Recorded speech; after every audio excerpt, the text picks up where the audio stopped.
Hey guys, welcome back to the channel, and on today's video we're going to do a full detail on this McLaren Senna plus a drive. Make sure you stay tuned to the end of the video for the drive. Oh man, I mean, that's amazing. That sounds really, really good. Before we get into all that awesome content, we're going to go into a quick montage on a glimpse of who this car is named after, but I'm going to let Tommy do the transition for that.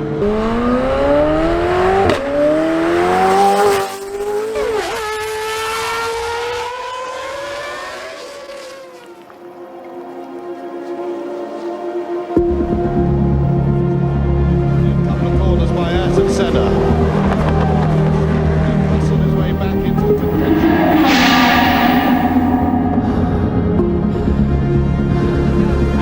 And Senna goes through into the lead.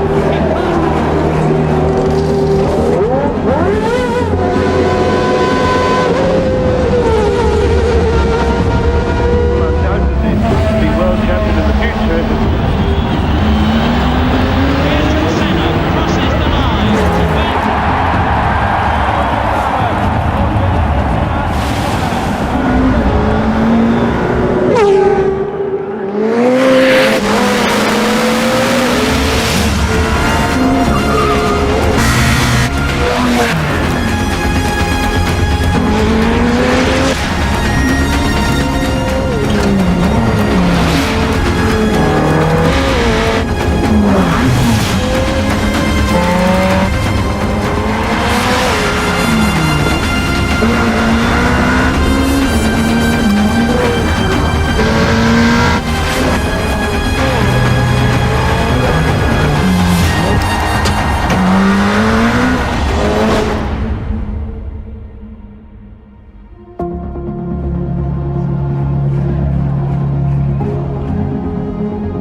Man, that was an intro. So I must say I am a huge Ayrton Senna fan, so anytime I see any kind of footage like that, it brings a huge smile to my face, which is why this detail was so special to me. So, and just to make a note, none of that footage was mine. That footage was from McLaren Automotive's YouTube channel. I'm not claiming that footage as my own. That was just a great representation of Ayrton Senna, the driver, and who this car is named after.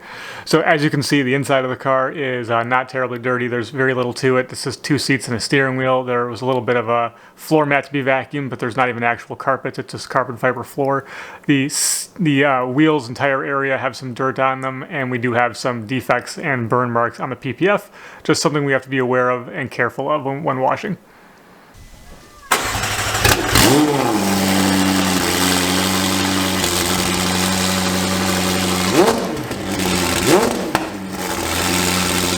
Like any wash, we always start with a rinse. The entire point of that is that, you know, you could just go jumping straight into foaming the car, but if we rinse the car first, we will knock off like 90% of the just dirt, grime, dust, whatever's on there. So that goes for the wheels, the paint, the glass. You always want to rinse first, no matter what kind of detail you're doing. This car was not that dirty, but we did want to rinse it first. That was the best way to start. After that rinse step, we're going to foam the car down. In this case, we are using a PF22 foam cannon, and we have Koshemi GSF soap in the foam cannon. This is a normal medium-duty soap. It's nothing like Geon Q2 foam or CarPro Lift. Those are like much more aggressive soaps that you could use in a wash before a ceramic coating and paint correction, but this car just wasn't dirty enough. You can see we're spraying this soap everywhere, even in the fenders, because they're full carbon fiber fenders, no carpet or anything. So we want to clean all that stuff out the best we can. You can see we are foaming the car front to back, not back to front. If I foam this back to front, I would be shooting foam into the engine bay basically, because you can see the back of the car is basically just wide open, and I don't want to shoot any foam into that or into the exhaust. After the car is all foamed up, we grab our premium wash pad. This is a really great product. If you guys have an older wash pad or just one that you're not really happy with, give this one a try. We like to stay away from wash mitts because wash mitts have more stitching in them, and stitching can actually scratch your paint. So this has all the stitching tucked into the pad, and it's just a really plush microfiber pad with a piece of foam inside, so it holds a lot of water and soap, and it's 100% the product that I trust when I'm washing a $2 million car. So if you haven't had a nice wash pad in a long time, or you're interested in trying a new one, give this one a look. We do offer this in our store at statusdetailstore.com. We also used our Detail Factory brush to get into some of the small places the wash pad can't get into. Once that's all done and the wash is basically finished, we rinse the whole car down. Rinsing is always one of those things, guys. You can't overdo it, so always rinse the car a lot. Don't do it just a little bit. And it's very, very cold out here, so we're rinsing with hot water. The whole wash was done with hot water. I think it was about 38 degrees, 40 degrees maybe. And because it's so cold and the shop is heated, we're going to pull the car inside after it is totally rinsed, and then I'm going to actually dry the car inside, and we're going to use certain products to do that. So you can see I'm spraying something on the car here, and I'm actually spraying Geon Quick Detailer. Now you could typically use Quick Detailer, Ceramic Detailer, Cure, or Elixir. We sell all of these products and they're all great, but in the situation that we're in is we're about to polish this whole car. So I don't need to add any crazy ceramic, based products onto the car and then polish it back off. That's just silly. So we're using a product that's just a quick detailer. It has no ceramic in it. That helps me dry the car effectively without scratching it and making sure I'm pulling any little bits of residue from the wash, and that gets me ready for my paint correction step. Let's talk about paint protection film. And before anyone freaks out and says I'm leaning on this wing is designed to support like 2,000 pounds of downforce, so take it easy. So this car has paint protection film on it. It's full body paint protection film.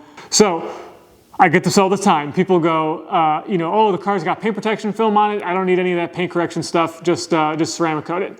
And that's just not how it works. So paint protection film mimics what paint is. So everything that can happen to paint can happen to paint protection film. That means bird etchings. When birds poop on your car and screws up your paint, that happens to paint protection film.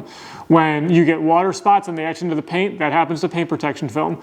When you need to decon paint because you get, like clay bar and stuff like that, all of those things happen to paint protection film twice as bad because paint protection film is plastic. And by nature, plastic is more sticky than like a normal painted, clear-coated surface. So the process that we use to polish basically exfoliates the plastic. It removes all of the junk out of it, and it really makes it smooth again. During that process, we are also paint correcting because all swirl marks that happens to, swirl marks in general, happen to paint protection film and to paint. Paint protection film is more resistant to swirl marks. I'll give you that. If that's one pro of it, but it still gets them. Like, it's not immune to swirl marks. This car has swirl marks on it. I'll show them to you right now. So I'm going to cue some footage in and show you the condition of the paint protection film right now. I'm going to show you how it has swirl marks in it, and then I'm going to show you what it looks like after the paint correction process.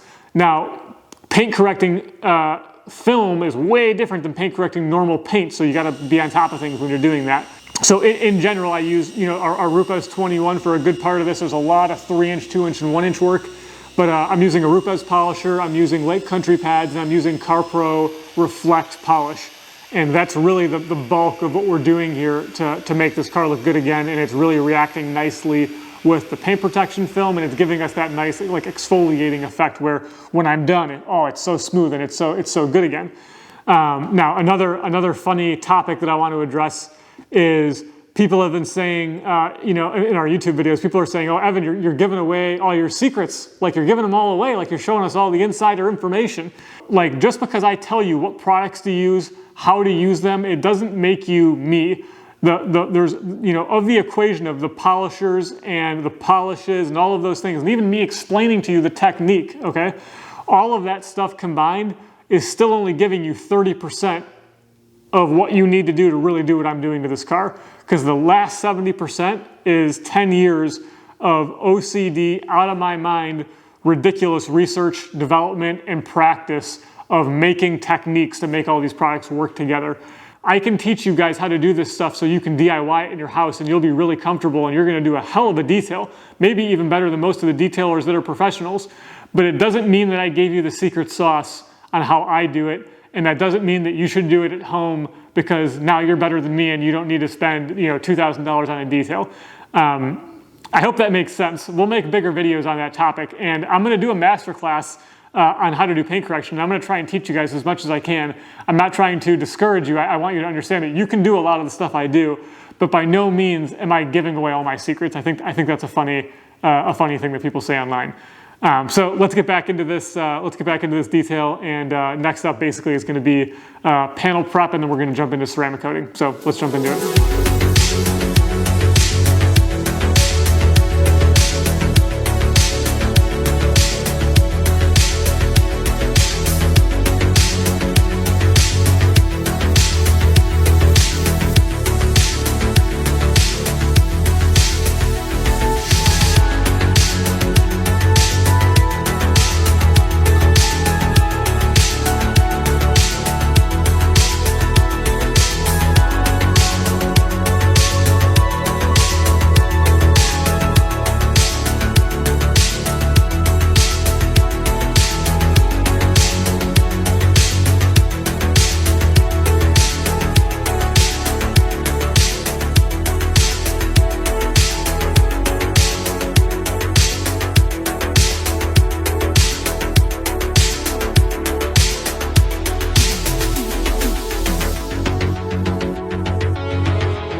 I would have filmed some interior work so you guys could see what the interior of the car looked like and how I cleaned it, but there was very, very little to do on the inside because this is just a legitimate race car for the street.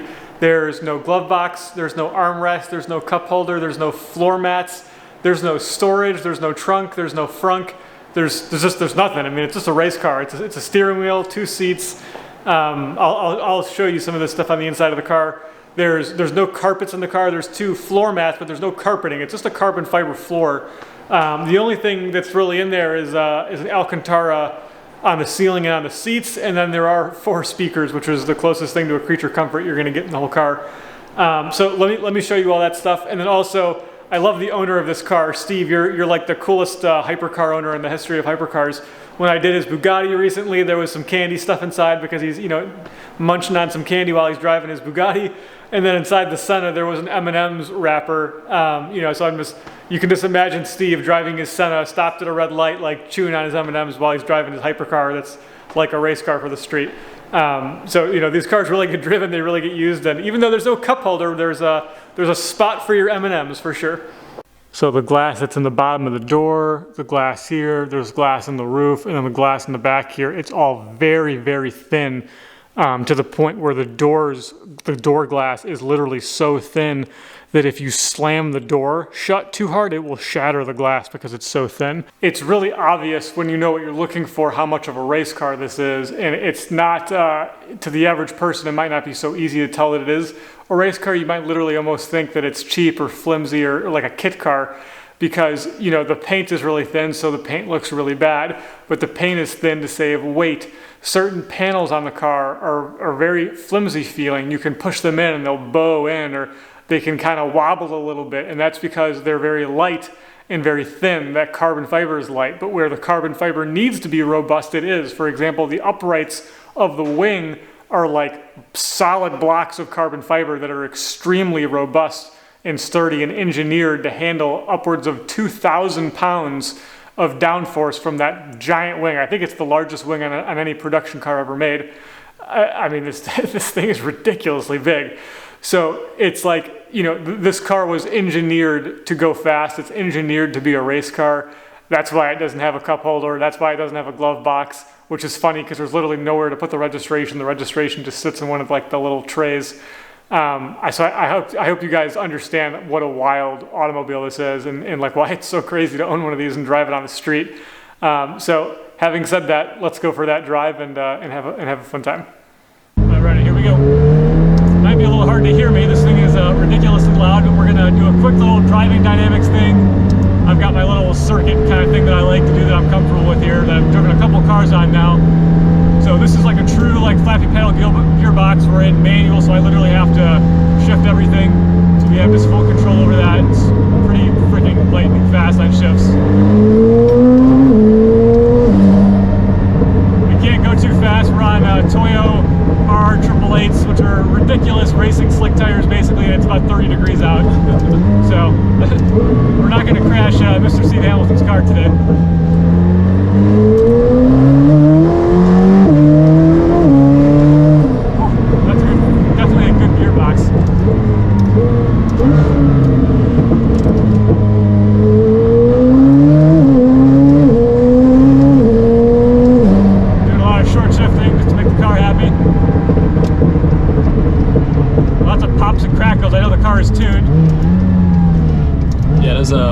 One unobtainium exhaust that was handmade in Canada. Had a little shimmy there. Yeah. Nothing too crazy. There's some pops and crackles from that exhaust. Who built the exhaust? The exhaust is unobtainium, is the company who built it. It's a one of one. We shipped the exhaust to Canada as an M engineering tube. Oh man, I mean that's amazing. That sounds really, really good. Yeah. The car is ridiculously stiff. I mean, it's like kind of rattles your bones stiff, but I mean, when you're driving a track car for the street, it's kind of kind of what you signed up for it. Alrighty guys, that's about do it for the drive. That's the funnest parts of the roads that I can give you. We're gonna switch seats and we'll just talk about the car real quick.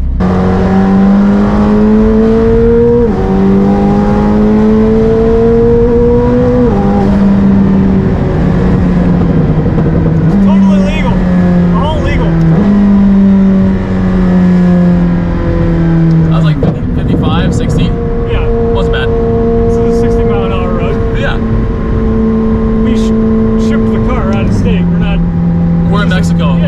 just for the driving portion, and then everything else is Yeah, we shipped it back, and then yeah, it was part of the detail. that makes the most sense. Yeah, exactly.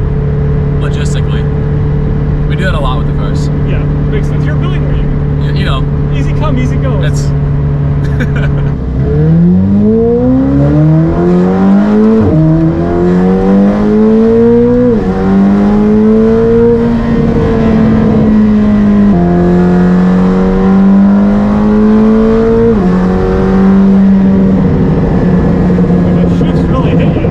It's really amazing. The power is so linear too.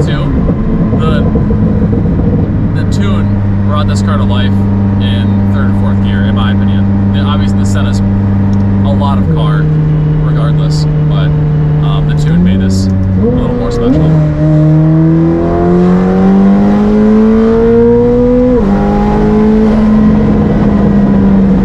It's important to remember on this car, I mean, this is like literally a car that people sometimes call the ugly McLaren. You know, it's a little abrasive looking on the outside because this car was engineered basically in a wind tunnel to go fast. Like, it's designed to go fast in a straight line, but it's really designed to go fast around turns. And because of that, you have this ridiculous aerodynamic package on the outside of the car, and active aero and all this crazy stuff to make it go fast. It rides really, really like badly. I mean, like, we're in the most aggressive modes, but like we said a second ago, you kind of sign up for that. But it's really important to understand, guys, there's no carpet in this car, there's no cup holders, there's no glove box, there's no armrest, no center console, there's no trunk, no front, there's no storage. If you close the doors too hard, the windows will crack, the 4 windows in the doors, because they're so thin that it saves weight. Like, this car is not a joke. I mean, this is designed to basically be trailered to a racetrack and driven. It just has turn signals, so it's legal, and it passes all the other legal requirements to have a license plate and things like that. This car is ridiculous, and it's wildly different from the P1 and the Chiron, which were crazy in their own respect, and we got to drive in the Chiron, and that car is wildly livable compared to what this car is. This is like totally crazy. Yeah, I think that's why he's put so many miles on the Chiron. It's easy to put 4,000 miles in that car in 6 months because it's so livable. It's literally a Bentley with a jet engine, is what it feels like. Yeah. They're great. The Chiron's an amazing car. Oh yeah. And they're 2 engineering masterpieces that were designed to do 2 totally different things with different approaches. And just like that, this one's over. Thanks so much for watching, guys. If you enjoyed the content, please do consider subscribing to the channel and liking the video. It helps a lot for our analytics and growing the channel. Really sad to see the Senna go. That was such a cool car. I'm such a huge fan of Ayrton Senna myself, so that was a really special detail. But when a car leaves, a new one comes. And the next car we are going to detail is this Pagani Huayra. So make sure you subscribe to the channel, guys. We've always got crazy, crazy cars coming, and we're going to do a full video on this Huayra just like we did on the Senna. So we'll catch you in the next one, and we'll see you real soon.